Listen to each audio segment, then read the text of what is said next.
पापांकुशा एकादशी, जिसे पापांकुशा एकादशी भी कहा जाता है, हिंदू धर्म में एक महत्वपूर्ण व्रत है जो आश्विन माह के शुक्ल पक्ष की एकादशी तिथि को मनाया जाता है।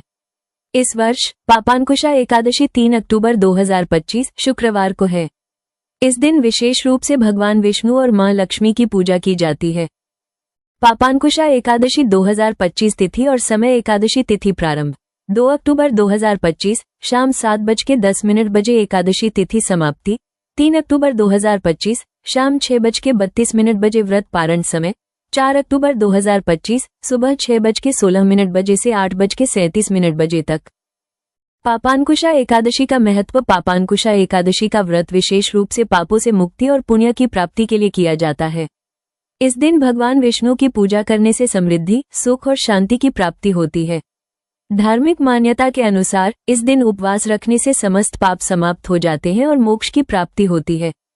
पूजा विधि। स्नान और शुद्धता। व्रती को प्रातः जल्दी उठकर स्नान करना चाहिए और स्वच्छ वस्त्र धारण करने चाहिए। मंदिर की सजावट। घर के मंदिर को स्वच्छ करके दीपमालिका और फूलों से सजाएं। भगवान विष्णु और मां लक्ष्मी की पूजा। भगवान विष्णु और मां लक्ष्मी की मूर्तियों या चित्रों की पूजा करें। नैवेद्य अर्पण। भगवान को फल, मिष्ठान और तुलसी के पत्ते अर्पित करें। ध्यान और मंत्र जाप। विष्णु सहस्त्रनाम का पाठ करें और भगवान का ध्यान करें। व्रत पारण। दूसरे दिन एकादशी तिथि समाप्त होने के बाद व्रत पारण करें और ब्राह्मणों को भोजन कराएं। व्रत कथा। पापांकुशा एकादशी की व्रत कथा पद्म पुराण में वर्णित है। इस कथा में युधिष्ठिर ने भगवान श्री कृष्ण से पूछा कि आश्विन माह की शुक्ल पक्ष की एकादशी का नाम क्या है और उसका व्रत कैसे किया जाता है। भगवान श्री कृष्ण ने बताया कि इस दिन उपवास रखने से सभी पाप समाप्त हो जाते हैं और पुण्य की प्राप्ति होती है। व्रत के लाभ। पापों से मुक्ति। इस दिन उपवास रखने से सभी पाप समाप्त हो जाते हैं। समृद्धि की प्राप्ति। भगवान विष्णु और मां लक्ष्मी की पूजा से धन और समृद्धि की प्राप्ति होती है। मानसिक शांति। ध्यान और पूजा से मानसिक शांति मिलती है।